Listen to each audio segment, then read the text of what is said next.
I am a Bong Joon Ho. I love his concepts and the originality he brings to his movies, and in his latest film, Mickey 17, he manages to do the same. To an extent. Mickey signs up to be an expendable, which is basically a guinea pig to this spacecraft that is looking for a planet to colonize. So anything dangerous, any new vaccine, any new weapon, he's the one out there testing it out. Nothing was working out and I wanted to get off of Earth. You're applying to be an expendable? Yeah. You read through the whole application. Ain't that a kick in the head? I should have read through it. Once you die, we'll print a new version of your body. Oh, wait. He's alive. It's fine. Usually leading to his death. But it's not a big deal because they can just simply print him out again, implementing all of his thoughts, memories, and feelings back into the new copy. And as a short answer, I found this movie to be pretty good. I wasn't expecting the cast that it has. I remember seeing the very first trailer and not many trailers after that, so I wasn't even 100% sure that Mark Ruffalo was in this thing, but he's in there along with Toni Collette, Steven Yeun, and Naomi Aki. The performances were great. I believed every single character lived in this world. Ruffalo did came off a little goofy, but that was kind of his point with his giant teeth and his over-the-top hair. Toni Collette, like always, kills it. But, of course, the one who takes the cake is Mr. Pattinson himself. The way Mickey talks, it doesn't sound like what Robert Pattinson sounds like. I'm perfectly good meat. I taste fine. His voice just sounds very particular, and I liked it. One of the other copies is more ruthless, so he grunts a little bit more, which that reminded me of Batman. I don't like you, but I'm you. I'm not you. I'm gonna kill you. I think he did the best single-person twin performance since Lindsay Lohan in The Parent Trap. This is so scary. Honey, you never looked better. I did enjoy the cast. They're very, very fun. Again, the characters and the way they interact with each other is a big deal. And it helps set the setting of this world. One of the main things that Bong Joon Ho is great at is painting a picture of the world that we're spending time in. Watching his movies feels like visiting these worlds. From little things, from the food, to the atmosphere, to the way it looks. You can almost smell things off the screen.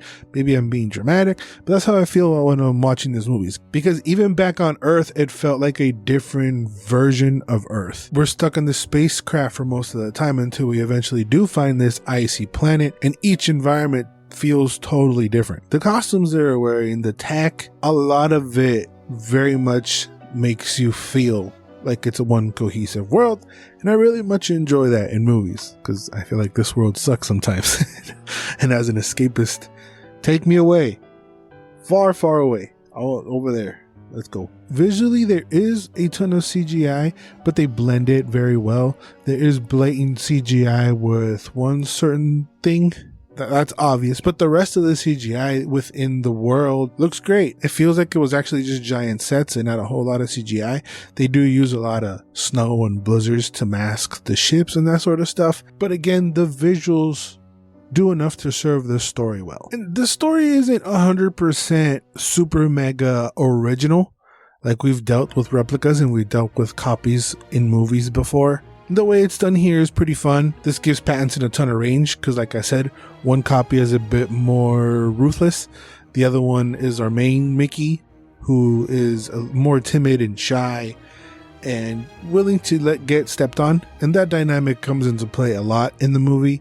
The one big problem that I do have with this movie, because it's not 100% perfect, I feel like it didn't go hard one way or another. As far as the lesson in the movie, like I said, our main Mickey is very timid and his job is to let them kill him. So he's basically a guinea pig and a doormat. He just lets them do whatever. So I was expecting a little bit more of standing up for himself and like a lesson to be learned or something like that to find some sort of balance. A little bit of enough is enough. Like, you don't have to keep eating shit all the time. Some sort of lesson in that regard. So that was lacking for me. And I also felt like it was lacking a bit in the philosophical side. You know, every time when we deal with replicas or copies or robots, what is real? Who is the true one? Like, they do touch upon it a little bit. They didn't use it enough to further the story for me. Like, if you have a copy of somebody, who's the true person?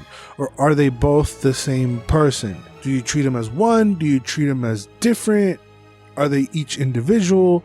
that whole philosophy and that whole kind of psychology, I really wanted to explore a little bit more. Again, they use it a little bit to kind of explain as to why multiples is a bad thing, but it didn't do a whole lot more to challenge you and maybe get to thinking after the movie ends. I like to be mindful by a movie and then just sit there and be like, whoa, but what if this happens and then this happens, and you put yourself in that scenario, which a lot of his movies do. And I feel like this was lacking a little bit more of that. And the pace gets a little bit janky towards the end. When we're transitioning from the second act to the third act, the movie lost me for a little bit because I wasn't sure while watching it where they were going to go, how it was going to end, what this meant. So I was along for the ride. And then, like I said, between the second and third act, there's a turn that you're like, okay, maybe I needed a little bit more interaction, a little bit more push and pull between the Mickeys or something, and the conflicts that goes in, maybe a little bit more sneaking around to not get caught. It felt like